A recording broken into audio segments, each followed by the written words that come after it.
en termes de propension à consommer 90 à 80, je sais pas moi, 80 à 90% de cet argent-là, il aurait pu servir d'investissement. Très bien.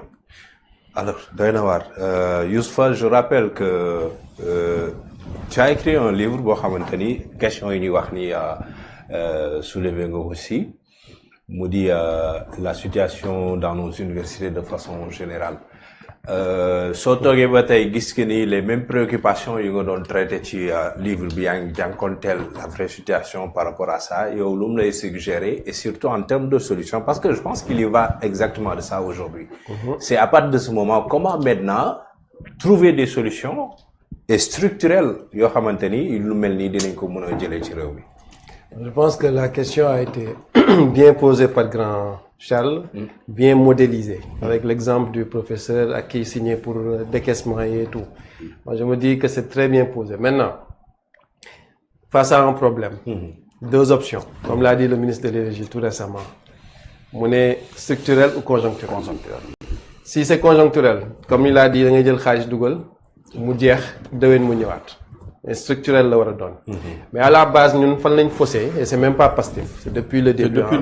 Depuis la fin de l'ère senghorienne, dañoo xawa banaliser l'éducation. Oui. Avec la fin des internats, avec yenn instituteurs yi commencé dem di jàngale te maîtriser wuñu woon dëgg-dëgg. La mort de l'élite. De l'élite, ñu rey suñu élite. 40 ans après, on récolte les fruits de ce qu'on a semé. Donc li ñu wara def. Un pays, en termes d'éducation, c'est d'abord quantifier le besoin. Ñaata avocat nga soxla, moy li mu waxone sank magistrat.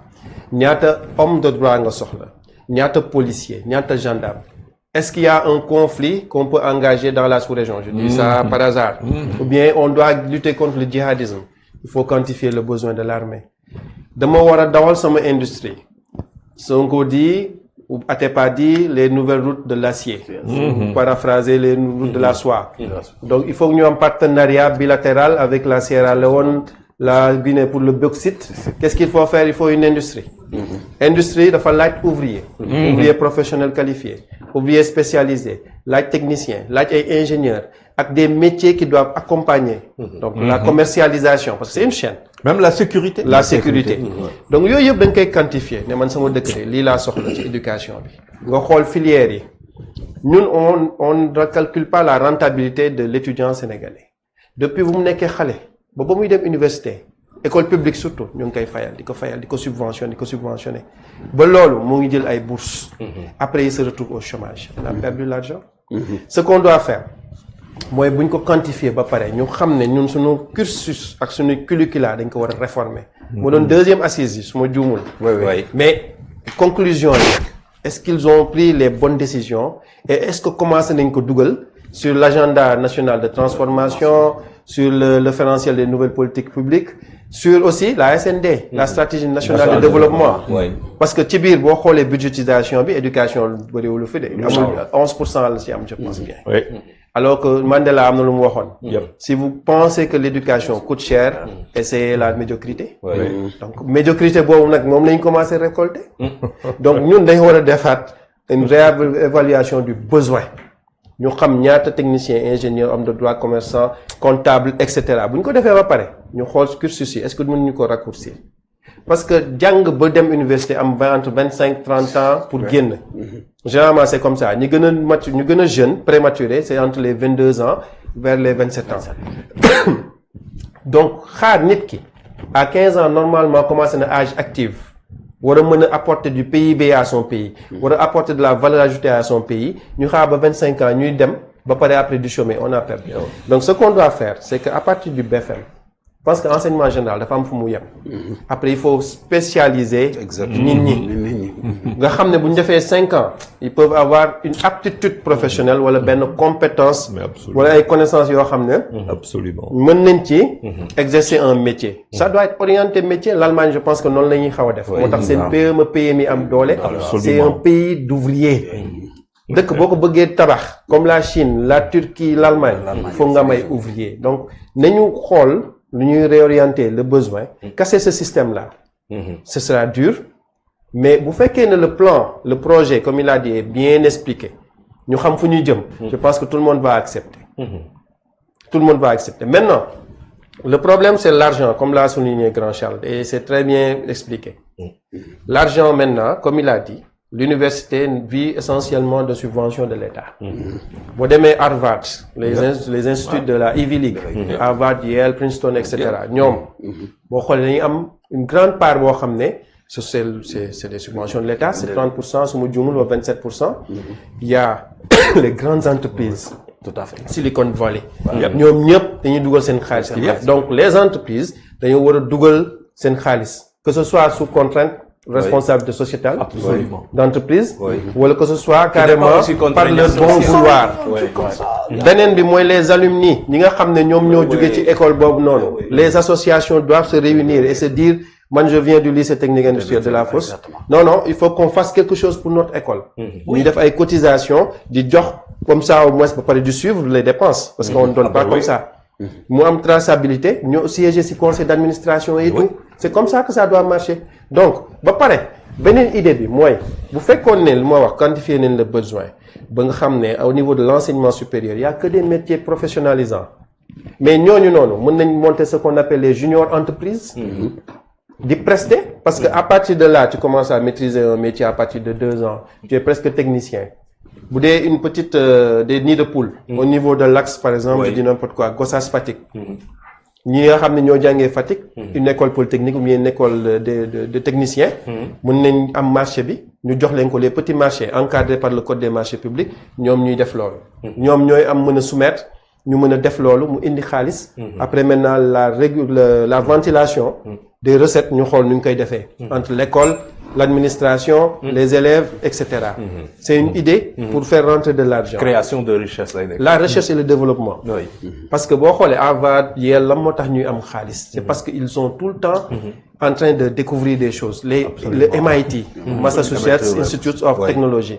Même chose. Tout le temps, les grandes découvertes, c'est cette école-là. Et d'autres écoles du genre. Dañuy indi xaalis ci biir université bi. Donc il faut que ñu casser le mythe que c'est l'État-providence. loolu foog mu jeex. L'État daf lay mën a jàppale aider la créer canevas yi nga xam ne di nga mën a indi de l'argent. Même Sénélec on est parapublic mais on a un revenu maximal autorisé loolu ñuy bloqué.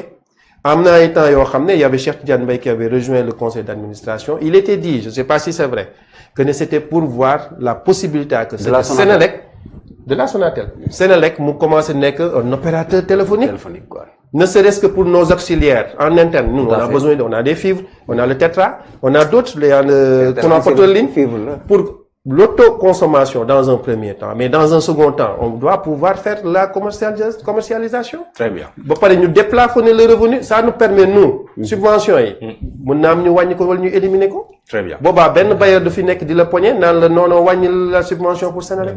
Donc c'est globalement lu ma bëggoon wax. Oui, donc je fais une invitation en direct, hein. La nouvelle alliance. Je t'invite à ce qu'on crée la nouvelle alliance. Inch'Allah. C'est en direct. La nouvelle alliance pour soutenir Ousmane Sonko. Déjà, lui, il a mis en place une alliance. Oui, c'est pour ça que je parle de nouvelle alliance. Oui. Parce que man kay dégg non yéen xam borom xam oui ma ngeen toog ay yor ay gars yore ay lance-pierre toog di tirer ñoo ko xam-xam.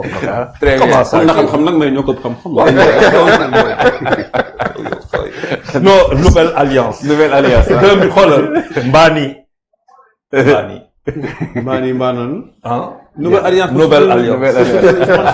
Mais au moins, cette nouvelle alliance-là, tu dois soutenir Ousmane Sonko. Comme tu as compris la politique d'Ousmane Sonko, là où les Djibril Diop n'ont pas compris.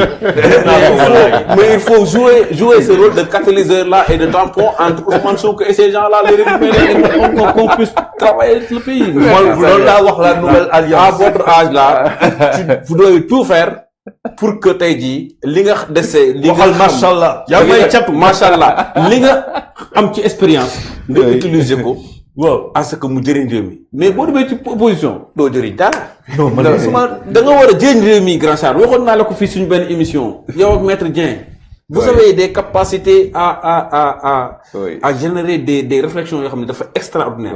te loolu kii li fi wax yëpp xam-xam la maa ngi toog di ko déglu. man dafa ma jënd jàpp ma. on a besoin de ça.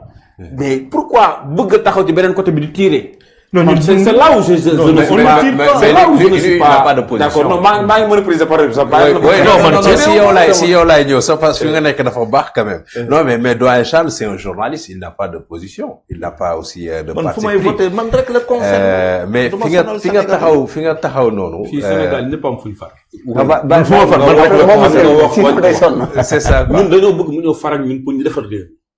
Très bien. Anyway, pas autre chose. Alors Doyen donc. Et je sais que il peut faire. Moi je l'ai vu ay GFM Entertainment ay concept yu grave le grand yore. Mais pourquoi bëgg a jàpp ànd ak ñoom Djibril ñu lay tardé demuñu fenn.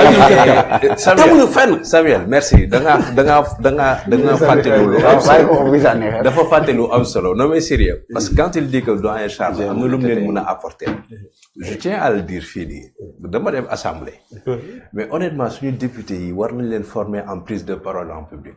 Il y a un très grand travail très sérieux bu ñu war def. da ngaa bëgg a dëgg. bind laa leen yàggalu réponse sax laa amul. vraiment ça c'est-à-dire bind te amoo réponse. vous savez xam nga la moo nekkoon la grande farce keroog ah.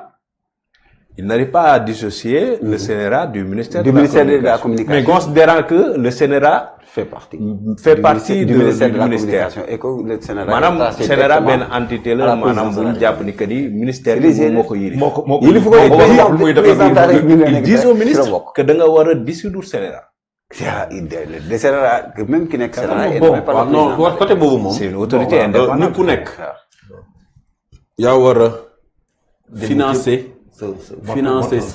ce développement personnel. ba ma demee di wax. dafa am kilifa bu mu woo mu ñëw mu ne ma dama wuti coach en communication. da nga ko war a jàng. la gesticulation. li nga xamante ni mooy parasite yi. comment se tenir. loolu yëpp c'est des choses qu'on doit apprendre. La posture. Comment nan nañuy enclencher débat. bu fekkee da nga nekk en position de force bu fekkee da nga nekk en position de faiblesse mais loolu da nga ko war a jàng te professeurs yi ñu ngi fi. da ngay dem fay leen ñu defal la 3 cours 4 cours et te donne les documents et puis nga exercer wu et tu vas t'en sortir. mais Mohamed boo bindee te amoo sax réponse. waaw ton idée elle est définitivement faite. war nañ leen former de. alors Djibril. c'est vrai que problème bourse yi am na.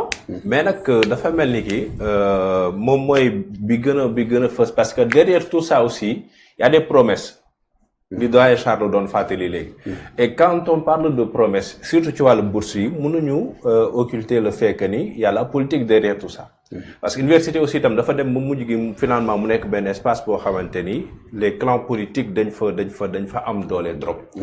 mais maintenant est-ce que tey par rapport à cette situation là li nga xamante moom lañ fa nemmeeku ci wàllu politique est-ce que ça participe vraiment à régler le problème parce que dañu gis ni ki les politiciens je vais dire li ñu doon def mooy dès l'instant que université mun leen apporter benn force bi ci combat bi ñuy mën a dañ leen di jël comme base suñ leen bëggee calmer aussi tamit lu muy wax sànq perfusion lay nekk c'est-à-dire de façon conjoncturelle la ñuy bëgg a régler le problème des étudiants et ça ne doit pas marcher comme ça à mon humble avis face à cette situation tey lan la ñu war a mën a mettre sur la table en guise de solution pour mën a génn ci jafe-jafe bi. waaw xam nga université était toujours politique. parce que tous les partis politiques